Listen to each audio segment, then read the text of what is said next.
defense, okay. Meaning to be able to receive this evidence in a meaningful way. To receive the evidence in a meaningful way. Ano yan? Magkakaroon ng turnover ceremony para maging meaningful yung pag-receive nila ng ebidensya.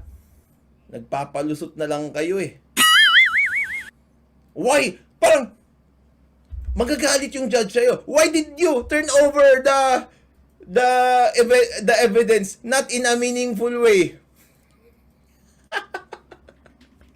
ICC Bulok. Spokesperson pa yan. Doktor pa yan, ha? Itong si Atty. Libayan, napakahusay talagang mamuna ng iba. Pero mismong mga empleyado niya, di niya madisiplina. Sino nga ba ang tunay na bulok? Yung pinupunan niya? Or yung namumuna? Na mismong kalat sa bakuran niya, di niya makita. Alam na ni Libayan yan. Kasi in-interview na kung saan-saan eh. In-interview na rin ni Bantot. Alam na. Kung saan-saan na naglalabas yan eh. Tinatawagan na nga sila eh. Pero dito, patay mali siya si Libayan. Bakit Libayan? Tanong ko lang, di umano lang ito. Lagyan natin ng di umano para hindi makasuhan ha. Lagyan natin ng di umano. Kinukonsinti mo ba ang panluloko ng sekretary mo kaya hindi mo ito sinasagot?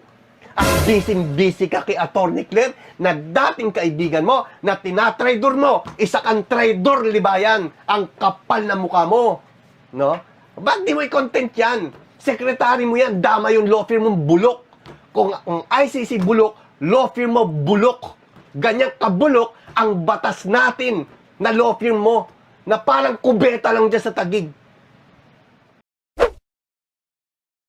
Hanggang ngayon, mula nung lumabas sa public yung issue tungkol sa Tolongues na sekretary ni Libayan, ay wala pa din tayong naririnig sa kanya at patuloy na nanahimik sa isyong tanim kaso.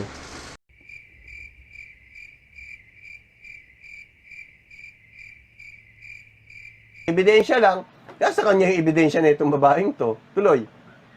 Yung mga tanong kong marami kong tanong, parang nasa isip ko, tapos ina-analyze ko yung sinasabi niya. Tapos sabi niya, ganito na lang, lumakad ka na, tapos maghanap ka na ng pera. Tapos ito yung gagawin natin.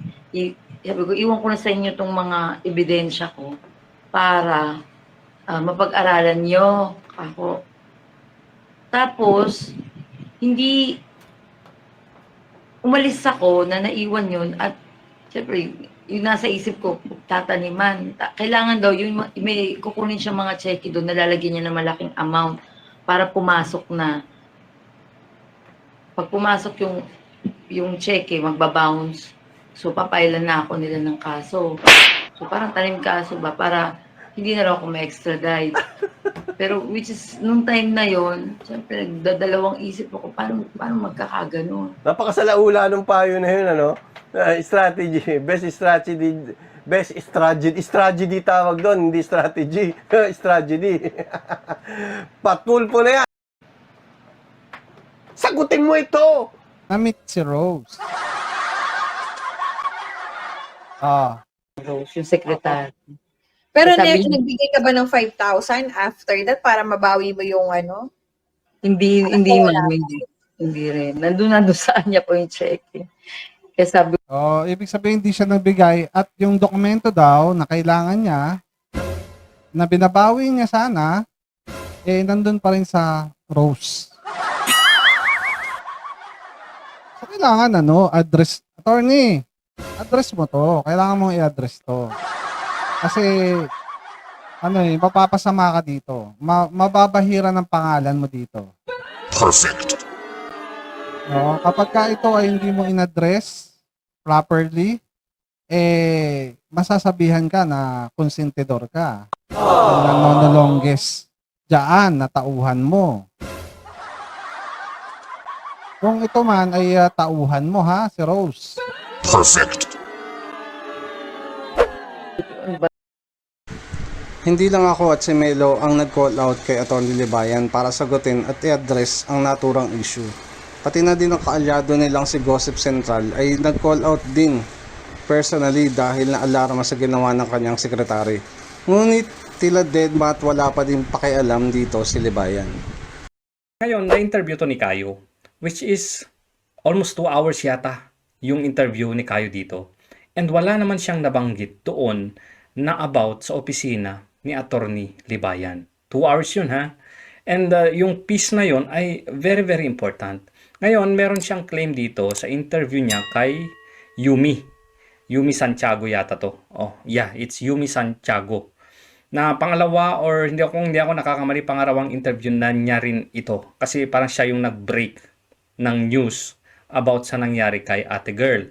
Ngayon, puntahan natin itong akusasyon niya doon sa secretary ni Attorney Libayan. And which is kung totoo man ito, sana i-address ito ni Attorney Libayan.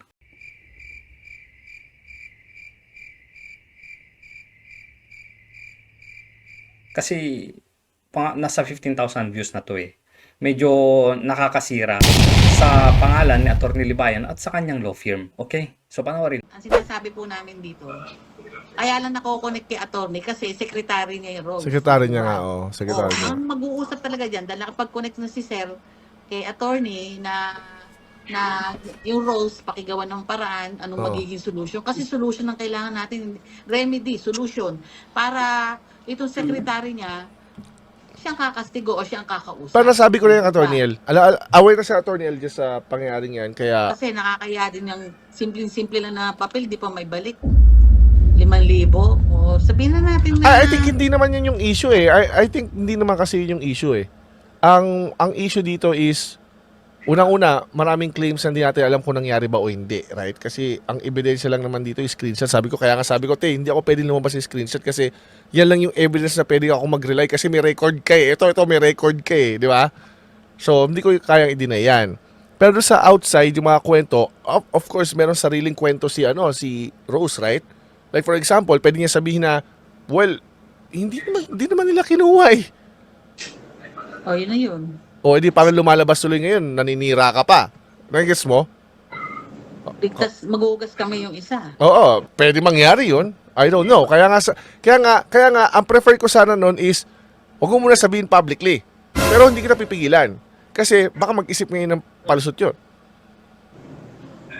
Kung ano yung totoo. Hindi ko alam kung ano mangyayari sunod. Pero, kaya nga sabi ko, kaya attorney, ito yung reason, ito yung sabi, ito yung ina-allege. Sinabi ko na sa kanya, nagulat ako, nandun ko na kay Yumi. Wala na akong magawa. So, dahil publicly na yan, inacknowledge naman ni Attorney El, so, siguro niya yan.